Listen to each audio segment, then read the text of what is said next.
how's your neck? Famously, you're headbanging for decades and decades. You had a neck condition. It's yeah. I had a bone break in my neck, and I was at the hands of a chiropractor. So they had to fuse my neck together. So my motion and my range of motion has been really messed up. I've got a plate in my neck, and it just really fucked everything up. They said you have two choices. They can go in through the back, or they can go in through the front. And they said that if you go in through the back, it's much more difficult, or it's much more difficult to go in through the front. And the healing prognosis was better if you went through the front, though. And I said, well, it's riskier, but it's a better shot at healing. I'm going to go for going through the front. So they had to put this spreader in my neck like what they do in somebody's rib cage when they do open heart surgery, and they pulled all these muscles over here over to this side. This side didn't get stretched very much, but this side got stretched all the way over there, and really hurt my ability to keep my head in where it's supposed to normally be. I have to work really hard to keep it in the normal range of motion and stuff. So PT was hard and it took forever. I still work on it when I do my workout. But yeah, the neck is okay. The only bummer about it is the after effects, because the plate has rested against my vocal box, and it keeps me from hitting certain high notes, and I have to work harder at it. I'm taking vocal strength training once a week to make sure that I can do that. It's hard, but I want to try and be a singer, so I've got to do what you got to do. Yeah. I didn't notice that you had any trouble. Thanks. With Thank you. Can I get some water? Yeah, for sure. You want cool? still or sparkling? Still's fine. I can grab that. Yeah. We've got a water sponsor. Yeah, I can tell. It's Did you say still or sparkling? Still's fine. Yeah. Has headbanging changed your approach to it when you're performing with the neck stuff? In the beginning, it was a big difference for me because, I couldn't move. I remember we were scheduled to play Yankee Stadium with the Big Four concert the day that they found out I needed my neck to be fused together. And so I'm laying on the emergency table, and my manager says, Metallica's manager called you a pussy because you're going to get your neck fused together and you're not going to come out here and play instead. Wow. And I thought, man, that's a gutless thing to say. I'm laying here getting ready to have back surgery and you call me a pussy.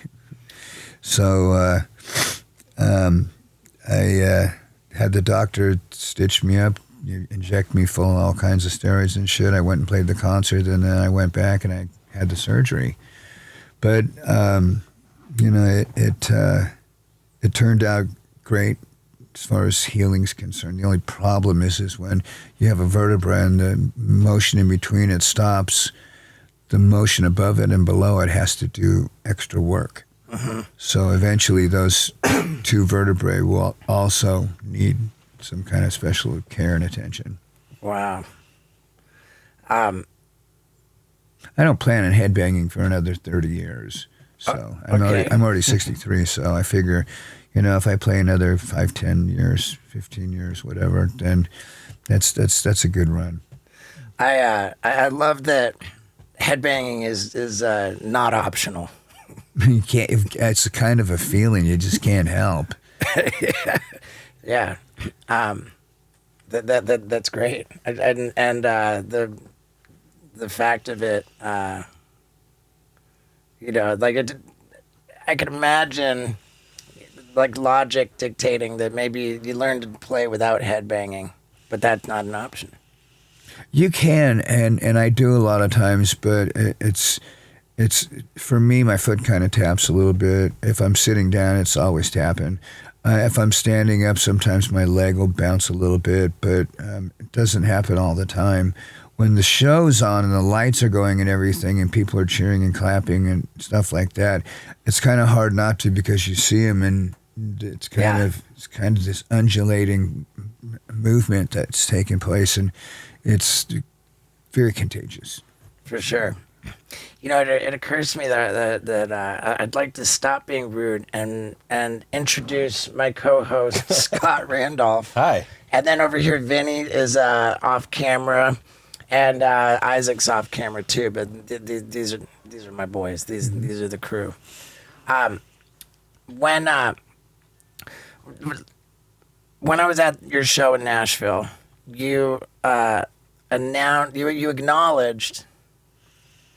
Maybe did you bring them on stage? Two doctors, which you credited with saving your life. Well, I didn't bring him on stage. Yeah, you didn't bring them. So you acknowledged that they were in the crowd. He was over on the side of the stage because he was there, you know, and he actually we were talking about all of the radiology and what happens when somebody is dying from exposure to radiation. I had just seen the movie Chernobyl, and I started writing a little bit of some lyric about it, and then several years went past, and then this television series came on, and I thought, oh, there's that fucking thing again, and so I watched a little bit of it, and then I went back and I looked at it was some schlocky B movie where these college kids went on an extreme adventure down to Chernobyl, right? So that was the song where the guy in the beginning is in love, and his love leaves him like the people left their animals in Chernobyl when it was time to leave. They had to leave, and it wasn't like they sat around and packed shit. They had to go. Right. And when I watched the movie, they showed all these dogs that were left there, and I thought, what a terribly inhumane thing for people to do, you know. At some point, you know, a lot of people, their family, the dog becomes family. And in that situation, it just shows that they were nothing more than just a trinket. They just left him behind to die or whatever. And I started writing down the lyric, and then I thought in the middle of the song it'd be neat to kind of get a little bit of information about what the process is of getting sick from radiation. Because at the end of the movie that I watched, the guy's basically melting in front of my eyes. And that doctor, the very same one, had written the lyrics that were part of the end of Dogs of Chernobyl. There's this part where the guy's getting sick and his body's melting from the inside out, and what that's called and how it takes place. And I wouldn't have never known any of those words properly. I'm sure I could have plagiarized somebody, but to work with somebody, just like with Ice when we did Night Stalker, and we had Ice, who is a ranger, and we had this other friend of ours, John Clement, who is a chief in the Army, who helped us write Night Stalker because he's up at the fort. He's one of the 160th up there with all the helicopter guys that go in the dark. So I like to get real legitimate lyric information. I don't just like writing stuff out the top of my head. It's been a long time since I gave you guys an update about my hot sauce, and I have big news. We are going into grocery stores because we've got a label without the word butthole on it.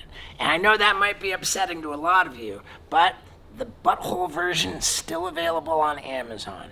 And we have a new flavor, Heavenly Jalapeno, which is ridiculously good. I mean, what can I say? I love my hot sauce, and I love it when you guys support it. So get it on Amazon, stevo.com, and soon enough, in a grocery store near you. Thank you guys. I love you.